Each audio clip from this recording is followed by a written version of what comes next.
இந்த தொலை தொடர்பு சாதனங்களின் வழியாய், அலைபேசியின் வழியாய், யூடியூப் வழியாய் ஆண்டவரின் திரு கிருபை கொண்டு நற்செய்தி பணியினை இந்த பூமியிலே இயேசுவை முற்றிலும் அறிந்திராத மக்கள் இனங்களுக்கு, குறிப்பாக நாட்டின் 2000 தாலுகாக்களுக்கு, அந்த எல்லைகளிலே வாழ்கின்ற மக்கள் இனங்களுக்கு இயேசுவை சொல்லவும், இயேசுவை அறிந்திராத அந்த துர்பாக்கியத்தில் நின்று அவர்களை விடுதலை தரவும், அவர்களுக்காக அவர்கள் மத்தியில் உருவாக்கப்பட்ட இளம் தளிர் இளைஞர்களை, யுவதிகளை அனுப்பி அவர்களை ஆதரிக்கவும், அவர்கள் வாயிலாக அந்த சமுதாயத்திலே ஒரு தாக்கத்தை, ஒரு மறுமலர்ச்சியை ஆண்டவரின் திருப்பெயரால் பெற்று அவர்கள் வளரவும் பணியாற்றுகிறோம்.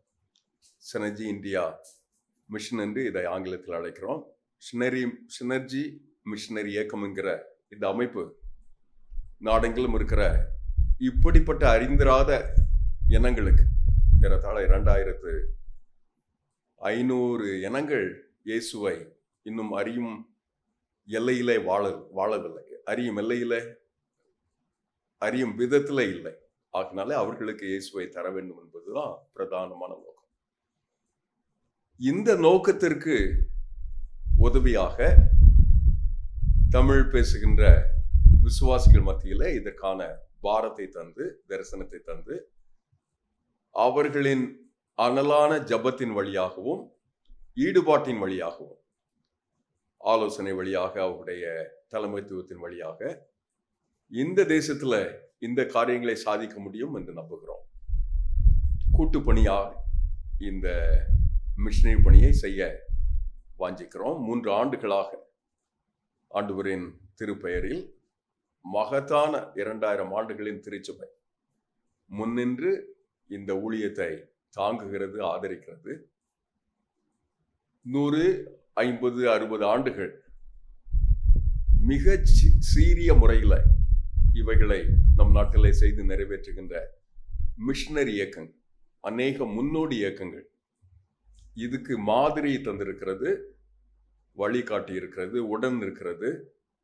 அவர்கள் வாழுகின்ற எல்லைகளில் இன்னும் செய்து நிறைவேற்றப்பட முடியாத எல்லைகளுக்காக அவர்களோடு கரம் கொடுத்து சின்ன சின்ன சபைகள், அதன் போதகர்கள், அவர்களுக்கு இந்த தரிசனத்தை தந்து, அவர்கள் இனத்தில் அல்லாவிட்டால் அவர்களுக்கு அருகாமையில் இருக்கிற இன்னொரு அறியாத மக்கள் இனத்தில் இந்த இயேசுவை சொல்லுகின்ற இந்த பணியினை செய்து வருகிறோம்.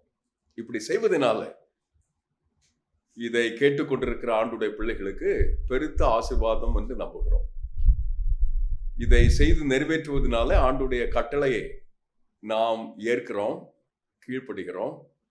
ஆகினாலே ஆசீர்வதிக்கப்பட்டிருக்கிறோம், ஆசீர்வாதமாக அமைக்கப்பட்டிருக்கிறோம் நம்புகிறோம்.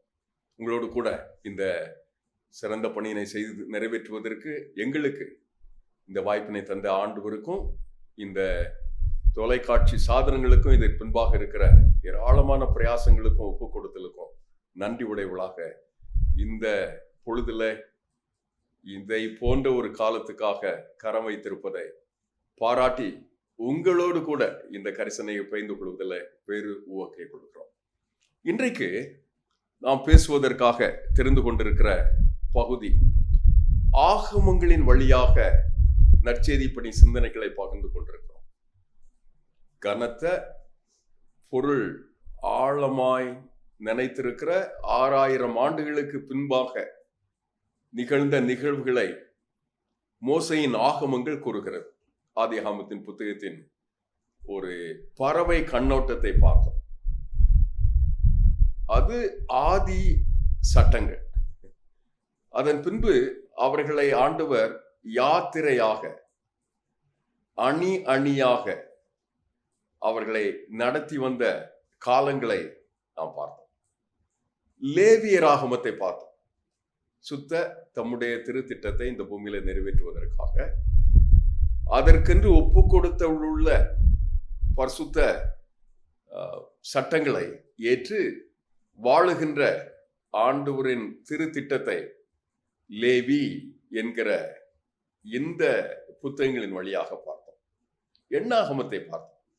எண்ணிக்கை, லக்கு.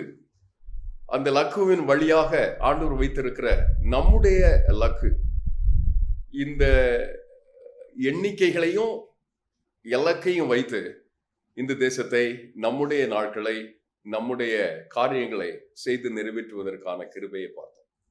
இப்போது உபாகமத்தின் புத்தகத்தை வாசிப்பதற்காக, தியானிப்பதற்காக விரும்புகிறோம். உப ஆகமம். ஆகமம் என்றால் ஆண்டவர் சொல்லி இருக்கிற அழகு கட்டளை, சட்டங்கள். இவைகளை ஆண்டவரின் திருப்பெயரில் அவருடைய அன்பு, அவருடைய உத்தமம், அவரில் அன்பும் உத்தமமும் வெளிப்படும் விதம், அவைகளை தலகர்த்தராகிய மோசே, இப்போது இந்த புத்தகம் முடியும் போது 120 ஆண்டுகள் ஆகிறது. இந்த வயது முதிர்ந்த தலகர்த்தராக இஸ்ரேல் என்கிற இந்த இனத்தை நடத்திய கடவுளுடைய மனிதர் மோசே தம்முடைய மிக முக்கியமான பேர் உரையாக இந்த சட்டங்களுக்கு இணையான முத்திரிக்கிற மிக முக்கியமான திரும்ப திரும்ப வலியுறுத்தப்படுகின்ற சட்டங்களை கற்றுத்தருகிறார். இப்போது யோர்தான் ஆற்றங்கரைக்கு அல்லது யோர்தான் நதியர் அண்டை இந்த இஸ்ரவேல் இனம் வந்து நிற்கிறது. உள்ளான ஒரு ஒப்பு கொடுத்தலோடு இந்த ஜனம் மோசையின் குரலுக்காக காத்திருக்கிறது. கடவுளுடைய வார்த்தையை, வாக்குத்தத்தம் தேசத்தை சுதந்திரிப்பதற்காக ஆயத்தமாக்கி இப்போது இதுவரை வந்த 40 ஆண்டுகளின் பாதைகளை நினைவலைகளாக பகிர்ந்து கொள்கிறார். இவளை சொன்ன மாத்திரத்தில் கூடி வந்திருக்கிற மனிதர்களுக்கு புதிய விழிப்புணர்வு வருகிறது, ஆவிக்குரிய புதிய பொலிவு ஏற்படுகிறது. அவர்களையும் அவர்களை சூழ இருக்கிற பொருளாதார தேவைகளில் அந்த ஆண்டவர் அவர்களை நடத்தி வந்த விதங்களை அவர்கள் பார்க்கிறார்கள். ஒரு நோக்கு கொண்டு, குறிக்கோள் கொண்டு தொடர்ந்து இருக்கிற வாழ்க்கை பயணத்தை, ஆவிக்குரிய பயணத்தை இப்படிப்பட்ட பயணம் என்று தானே அழைக்கிறோம். வனாந்தரத்தில் வாழ்ந்த இந்த அழகான பயணங்களில் ஆண்டவருடைய திருத்திட்டம் தொடர்கிறது. இன்றைக்கு இதை தொடர்ந்து இருக்கிற சில நாட்களுக்காக இந்த உபாகமத்தின் புத்தகத்தை, உப ஆகமம், இணை சட்டம், இதுவரைக்கும் சொல்லி இருக்கிற அந்த சட்டங்களுக்கு நிகராக, உதவியாக, அவைகளை ஊர்ஜிதம் செய்கிற ஆண்டவரின் சத்தமாக இவைகளை செய்து நிறைவேற்றுவதற்காக இப்போது யோர்தான் நதிக்கரை தூரமாக காண்கிற அந்த பாலும் தேனும் ஓடுகின்ற கானான் தேசத்துக்காக கடவுளுடைய பிள்ளைகள் காத்திருக்கிறார்கள். 2 காரியங்கள் நடைபெறுகிறது. ஒன்று, இராணுவ தளவாடங்கள், சேனைகள், அணிகள், போர், இப்படிப்பட்ட ஒரு நிலை இருந்தது. இப்போதோ 40 ஆண்டுகளில் அவர்கள் கற்று தேர்ந்த ஆவிக்குரிய திறன்கள், ஒப்பு கொடுத்தல், அதில் ஆண்டவர் அவர்களுக்கு தந்திருக்கிற ஒரு விழிப்புணர்வு, மீண்டும் மீண்டும் அவர்கள் தோற்று போன விதங்களில் திரும்ப திரும்ப ஆண்டவரோடு கூட வந்து அவர்கள் சரி செய்தல், இவைகளெல்லாம் நின்று கொண்டிருக்கிறது. இந்த 2 எல்லைகளையும் ஆயத்தம் செய்து புதிய பொலிவோடு கூட இந்த தருணத்தை மோசே தம்முடைய சகாக்களோடு கூட ஆண்டவரின் கிருபை கொண்டு, அவருடைய வார்த்தை கொண்டு சந்திக்கிறார். அதுல முதலாவது, மோசே என்கிற இந்த தலகர்த்தரின் தலைமையில தேசத்தை, வாக்குப்பட்ட தேசத்தை உற்று பார்க்கிறார்கள். அந்த தரிசனத்தை அவர்கள் யூகித்திருக்கிறார்கள், இப்போது கண்ணால் பார்க்கிறார்கள். ஆண்டவரின் வாக்கு எத்தனை உண்மையானது, அவருடைய அன்பு துவளாதது, துவண்டு போகாதது, குறையாதது, அவருடைய மாண்பு மங்காதது. இவைகளை இந்த வசனம் கூறுகிறது. 1ஆம் அதிகாரத்தின் 6, 7, 8வது வசனங்கள் இந்த நிலையை நமக்கு கற்றுக் கொடுக்கிறது.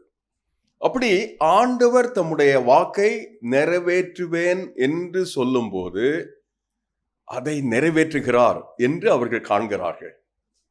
உண்மைதானே? ஆண்டவர் பொய் சொல்வதற்கு மனிதன் இல்லையே. அவர் சொல்ல ஆகும், அவர் கட்டளையிட நிற்குமே.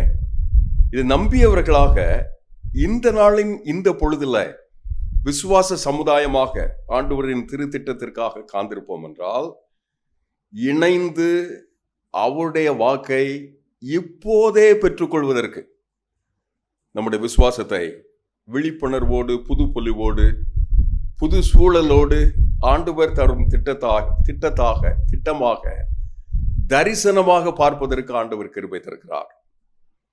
அப்படி தரிசனமாக பார்க்கும்போது மோசே செய்த இன்னொரு முக்கியமான காரியங்கள், இந்த சுதந்திரிக்கிற போகிற இந்த தேசத்தின் மகா மேன்மையான அந்த திட்டத்தை ஏற்க பெரும் பொறுப்பு இல்லையா? எங்கேயோ அடிமைத்தனத்தில் இருக்கிற இவர்கள் காடு மேடு வனாந்தரம் அற்புதம் அடையாளம் என்று இப்போது இந்த மட்டாக வந்து சேர்ந்தார்கள். இதுவரைக்கும் வந்து சேர்ந்ததற்கு அவர்கள் எம்மாத்திரம் என்று உணர்ந்து கொண்டிருக்கும் போது சொல்லுகிறார், இந்த பொறுப்பை நானாக அல்ல, நம்மிலே சிலராக அல்ல, எல்லாருமாக சேர்ந்து பொறுப்பேற்க வேண்டிய ஒரு கட்டம் வந்திருக்கிறது. ஆவிக்குரிய இந்த பயணத்தில் நான் நம்முடைய விசுவாசத்தை கூர்மைப்படுத்தி புது பொலிவாக்கி நம்முடைய குடும்பத்தின் நிகழ்வுகளின் வழியாக கடவுளின் கிருபையை பெற்று சபையாய் ஊழியமாய் கர்த்தர் நமக்கு தந்திருக்கிற காட்சிக்காக தயாராகி தேசத்தை சுதந்திரிப்பதற்கு, தேசத்தில் ஆண்டவர் வாக்கு செய்ததை நிறைவேற்றி முடிப்பதற்கு, சுதந்திரித்துக் கொள்வதற்கு ஆயத்தமாவதற்காக நாம் பொறுப்பை பகிர்ந்து கொள்ள வேண்டும் என்று ஆண்டவர் அழைக்கிறார். ஆங்கிலத்தில் டெலிகேஷன் என்று சொல்வார். உலகமெங்கும் பொதுவாக தலைமைத்துவத்தை பயிற்றுவிக்கின்ற இந்த மனிதர்கள் மோசேயின் வாழ்வை இங்கிருந்து எடுத்து எப்படி பொறுப்புகள் மிகப்பெரிய நிறுவனங்கள் இல்லை, அமைப்புகள் இல்லை, உலக அளவிலான வலுவான சந்தை வழிகளில் வணிக நிறுவனங்களில் இது பயன்படுத்தப்படுகிறது என்பதற்கு இங்கிருந்து கற்றுக்கொள்கிறார்கள். அதே போலதான் இங்கேயும் மோசே பொறுப்பேற்க செய்கிறார். வேலையோடு உத்தரவாதத்தை, அதிகாரத்தை பகிர்ந்து கொள்கிறார். குழுவாக இணைந்து நிறைவேற்ற வேண்டும் என்று அவர்களை ஊக்குவிக்கிறார். இதை 9ஆம் வசனம் முதல் 14ஆம் வசனம் வரை இருக்கிற 1ஆம் அதிகாரம் கூறுகிறது. இரண்டு நிகழ்ந்த உடனே தலைமை பொறுப்பை ஏற்கிறார்கள். எப்படி ஏற்கிறார்கள் பாருங்க. வசனம் கூறுகிறது, 15வது வசனம், ஆகையால் நான் ஞானமும் அறிவும் உள்ள மனிதராக உங்கள் கோத்திரங்களின் வம்சங்களை தெரிந்து கொண்டு அவர்கள் உங்களுக்கு தலைவராய் இருக்கும்படி 1000 பேருக்கு அதிபதிகள், 100 பேருக்கு அதிபதிகள், 50 பேருக்கு அதிபதிகள், 10 பேருக்கு அதிபதிகள், உங்கள் கோத்திரங்களில் அதிகாரிகள் இவர்கள் தான், இவர்கள் கரங்களில் நான் இவர்களை கொடுக்கிறேன். மிஷனரி பணி, நற்செய்தி பணி, கடவுளின் திட்டத்தை இந்த பூமியில நிறைவேற்றுகின்ற ஆண்டவருடைய தாக்கம், இவைகளை ஆவிக்குரிய பொறுப்போடு நாம் நம்முடைய எல்லையில், சபையில், வாழும் வீதியில், வீட்டில், நான் வேலை செய்கின்ற ஆண்டவர் என்னை வைத்திருக்கிற அழகான எல்லைகளில் நிறைவேற்றுவதற்கு எத்தனை தேவை? 1000 பேருக்கு ஒருவராய், 100 பேருக்கு ஒருவராய், 50 பேருக்கு ஒருவராய், 10 பேருக்கு ஒருவராய், இந்த பூமி எங்கும் இருக்கிற மிக பிரமாண்டமான இந்த தேவையை நிறைவேற்றுவதற்காக ஒருவரை ஒருவர் தாங்க, ஒருவரை ஒருவர் ஏற்க, ஒருவருக்கு ஒருவர் உதவியாக நிற்க. இராணுவத்தில் சொல்வார்கள், ஒரு போர் வீரன் முன்னணியில நின்று பணியாற்ற வேண்டும் என்றால் 9 பேர் பின்னணியில நின்று செயலாற்ற வேண்டும் என்று சொல்வார்கள். அப்படி செயலாற்றுவதற்காக மனிதர்கள் இந்த இணை சட்டம் என்று அழைக்கப்படுகின்ற உபாகமத்தின் புத்தகத்தில் தலைமை ஏற்கிறார்கள். தரிசனம் நிறைவேறுவதை பார்க்கிறார்கள். அதற்காக பொறுப்புகளை பகிர்ந்து கொள்ளுகிறார்கள். தலைமை, அந்த பொறுப்பை எனக்கு இந்த பொறுப்பு, இதை நான் செய்து நிறைவேற்றுவேன் பிறரோடு இணைந்து என்று இந்த தலைமையை ஏற்கிறார்கள். அப்படி தலைமையை ஏற்ற பிறகு 17வது வசனம் கூறுகிறது, வெகு சிறப்பாக சிரமம் ஏற்ற ஒரு அமைப்பை அவர்களுக்குள்ளாக அமைத்துக் கொள்கிறார்கள். நீதியாய், நேர்மையாய், இவைகளெல்லாம் இல்லாத காலங்களில் வாழ்ந்து கொண்டிருக்கிறோம். நீதி எங்கே போவது? நீதிமன்றங்கள் இல்லை, வழக்காடு மன்றங்கள் இல்லை. தேடி தேடி அலுத்து போகிறார்கள். நீதி அப்படி காண கிடைக்காத பொருளாக இருக்கிறது. அப்படிப்பட்ட காலத்தில் ஆண்டவர் தம்முடைய நீதியை தம்முடைய அடியவர்கள் மூலமாக நிறைவேற்றுவதற்காக நியாயமாய், எதேச்சையாய், உத்தமமாய், அவர்கள் உணர்வுக்கு, உள் உணர்வுக்கு, அவர்கள் ஞானத்திற்கு, அவர்களுக்கு கடவுள் தந்த அந்த வெளிச்சத்திற்கு ஏற்று பெரியவர் சிறியவர் என்ற பாகுபாடு இல்லாதபடி, வறியவர் உயர்ந்தவர் என்று இல்லாதபடி, இப்படிப்பட்டவர் அப்படிப்பட்டவர் என்கிற இன பாகுபாடு இல்லாதபடி கடவுளின் திட்டத்தை நிறைவேற்றுவதற்காக கடவுள் இவர்களை அழைக்கிறார். கொள்கையின் அடிப்படையில், கர்த்தர் அவளுக்கு தந்திருக்கிற விதங்களின் அடிப்படையில் 17வது வசனத்தை வாசித்து முடிக்கிறேன். நியாயத்திலே முகத்தாட்சியம் இல்லாமல் பெரியவனுக்கு செவி கொடுக்கவும் சிறியவனுக்கு செவி கொடுக்காமல் இருக்கவும், மனிதர் முகத்துக்காக அல்லாம நியாய தீர்ப்பு தேவனுடையது என்று கண்டு உங்களுக்கு கடினமான இருக்கிற காரியத்தை எண்ணத்தில் கொண்டு வாங்க, நான் கையாளட்டும். லகுவாக இருக்கிற எல்லா காரியங்களையும் நீங்களே செய்யலாம். இப்படி இந்த தேசத்தை ஆசீர்வதிப்பதற்காக கர்த்தர் நம்மை அழைக்கிறார். நிறைவு செய்யட்டுமா? ஆண்டவர் இப்படிப்பட்ட ஒரு அழகு திட்டம் கொண்டுதான் ஆவிக்குரிய சந்ததியை வனாந்தரத்தின் வழியாய் பானும் தேனும் ஓடுகின்ற கானான் தேசத்திற்கு அழைத்து வந்தார். நம்மை நம்முடைய எல்லையில், நம்முடைய தேவையில் எத்தனையோ கண்ணீரோடு, கவலையோடு, கஷ்டங்களோடு, மலைப்புகளோடு, வியாதிகளோடு, உறவு முறிவுகளோடு ஏதாவது ஒரு அற்புதம் நடக்காதா, கடவுள் எனக்கு இவர்களை காண்பிக்க மாட்டாரா என்று காத்து கொண்டிருக்கிற ஆண்டுடைய பிள்ளைகளோடு செய்கிற வாக்குத்தத்தம் பாலும் தேனும் ஓடுகின்ற கானான் தேசத்திற்கு, அதை சுதந்திரிப்பதற்காக நீங்க ஆயத்தமாகலாம். அப்படி ஆண்டவர் ஆயத்தம் செய்தார் என்று மோசே தம்முடைய அடியவர்களுக்கு சொல்லி இஸ்ரவேல் இனத்தை ஆசீர்வதித்தார். அந்த ஆசை நம்மள நிறைவாக இருப்பதாக. ஆமென். எங்கள் பரிசுத்தமுள்ள பரம தகப்பனே, இந்த பொழுதுக்காக உமக்கு நன்றி. துடிக்கிறோம், விரைகிறோம், வீறு கொள்ளுகிறோம். எங்கள் அடிமைத்தனங்கள் நின்று, எங்கள் பாடுகள் நின்று, எங்கள் இயலாமைகள் நின்று, எங்கள் மட்டுப்பாடுகள் நின்று, எங்கள் தவிப்பு நின்று விடுதலை வேண்டும் என்று கேட்கிறோம். அந்த விடுதலையை அருளுகின்ற ஆண்டவராய் எங்கள் மத்தியில உம்முடைய ஸ்பரிசத்தை, தொடுதலை தந்து இதில் இணைந்திருக்கிறேன் சகோதரியை, சகோதரனை, இளைஞரை, பெரியவர்களை, தாய் தந்தையரை உம்முடைய கண் கொண்டு பார்க்க ஜெபிக்கிறோம்ப்பா. நியாயம் செய்யும், நீதி செய்யும், ஒப்புரவாக்கும், சந்தோஷம் தாரும், சமாதானம் தாரும். அழகான ஒரு ஆவிக்குரிய பயணத்துக்காக, பாலும் தேனும் ஓடுகின்ற அந்த தேசத்துக்காக எங்களை அழைத்தீரேன். அதை கொண்டாட, அதில் பகிர்ந்து கொள்ள எங்களுக்கு விடுதலை எங்கள் எல்லையிலே தாரும். காத்து நடத்தும் ஆண்டவரே, இயேசுவின் நாமத்தில் ஜெபிக்கிறோம் பிதாவே.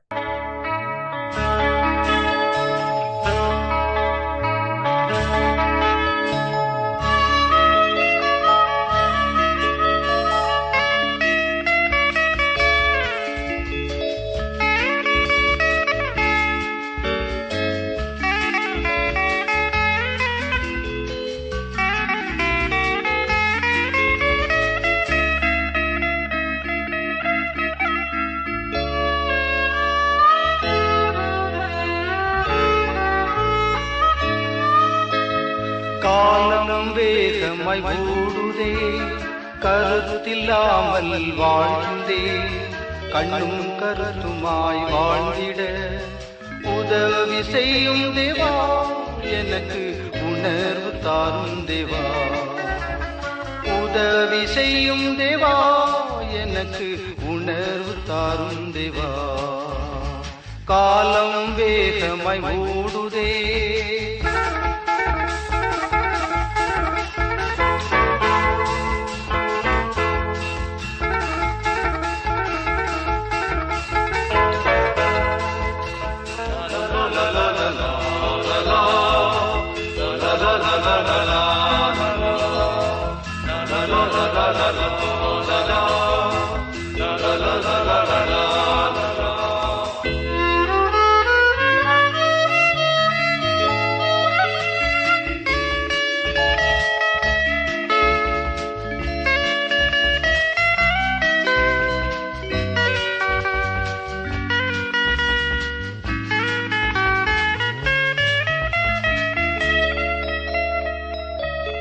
உள்ளத்தில் மாற்றம் தேவை, எனக்கு வெளிவேஷம் என்றும் வேண்டாம்.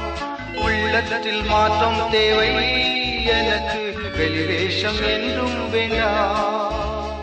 மறுரூப வாழ்வை தந்து என்னை உணவானாய் மாற்றிவிடும். மறுரூப வாழ்வை தந்து என்னை உணவானாய் மாற்றிவிடும். காலம் வேகமாய் ஓடுதே,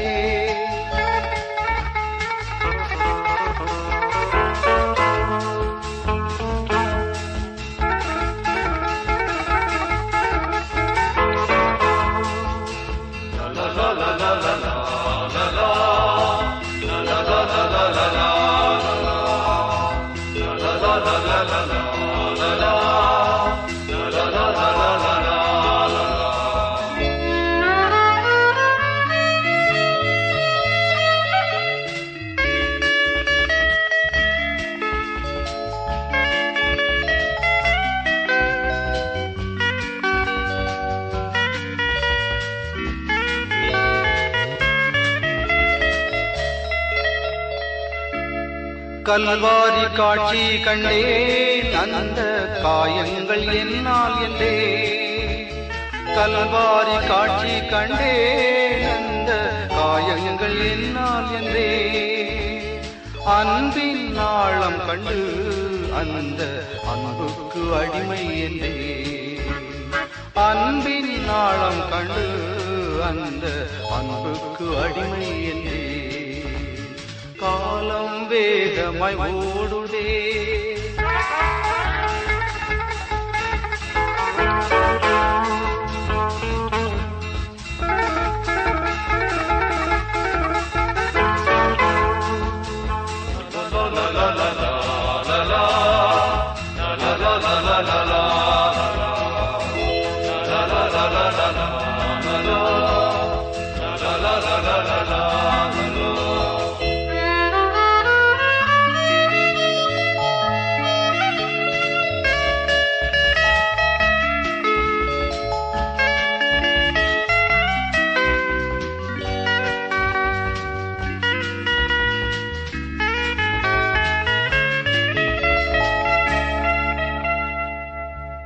கண்ணீருடன் ஜெபிக்க எனக்கு ஜெபத்தின் ஆவி தாரும்.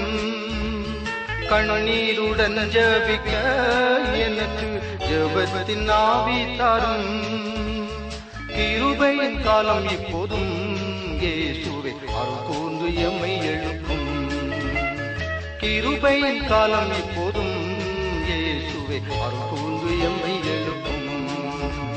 காலம் வேகமாய் ஓடுதே, கருத்தில்லாமல் வாழ்கின்றே, கண்ணும் கருத்துமாய் வாழ்ந்திட உதவி செய்யும் தேவா, எனக்கு உணர்வு தாரும் தேவா. உதவி செய்யும் தேவா, எனக்கு உணர்வு தாரும் தேவா. காலம் வேகமாய்